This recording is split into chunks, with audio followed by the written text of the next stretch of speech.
Listen to part of a university lecture by a professor of American history.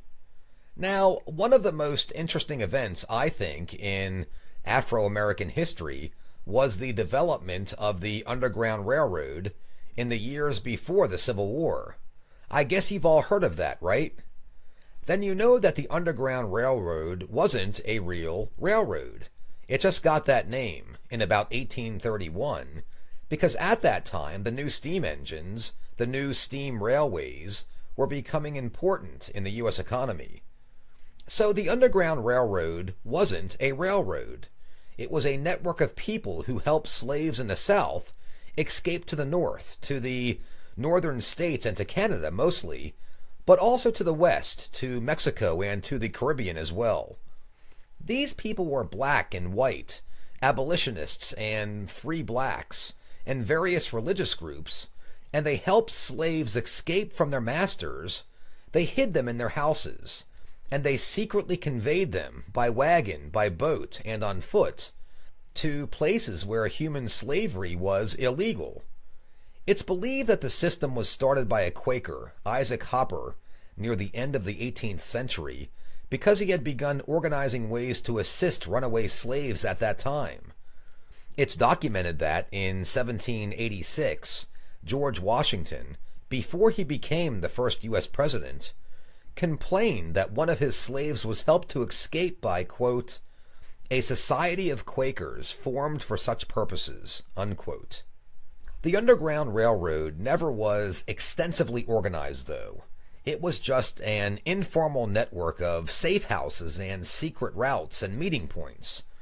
The people involved didn't know any of the details of operations beyond those in their own immediate area, probably just enough to convey fugitives to the next station. The participants used a kind of code, a kind of jargon based on railway terms. The various hiding locations were called stations, so the people who hid the runaways were called station masters, and the people who guided them along the route, who transported them from meeting place to meeting place, were called conductors. And the escaped slaves themselves were referred to as passengers or a cargo. One station master, William Steele, helped hundreds of escaping slaves, as many as 60 a month, and he kept careful records, including individual biographies that included these railway code phrases. Then he later published these accounts after the war in 1872. Recently, some writers have claimed that quilt designs, quilt patterns, were used by the Underground Railroad as signaling devices, as signals directing fugitives to escape routes and so on. Supposedly, the quilts were hung out on fences or clotheslines in secret code patterns.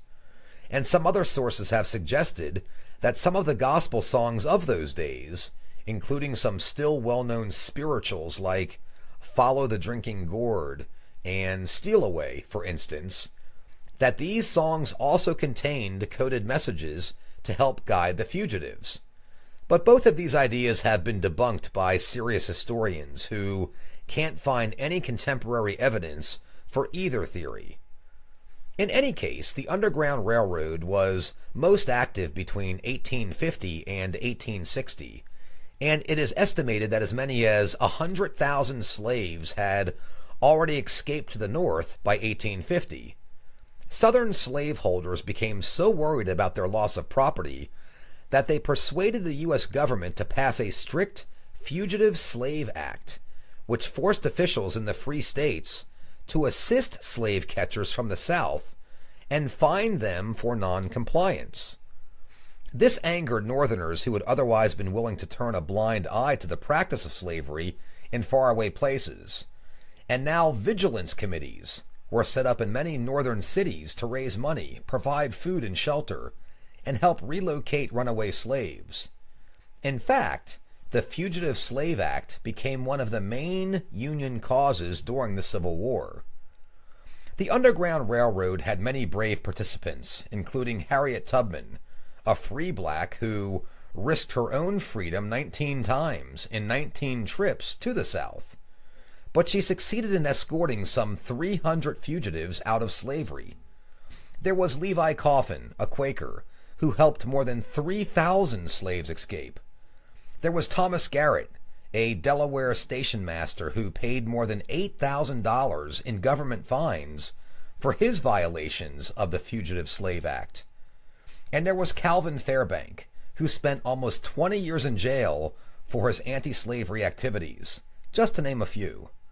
Of course, as we all know, the Underground Railroad suddenly became unnecessary, and it came to an abrupt end with the onset of the Civil War and Abraham Lincoln's Emancipation Proclamation. Black troops joined in the war for freedom, and in 1865, slavery was at last gone from America.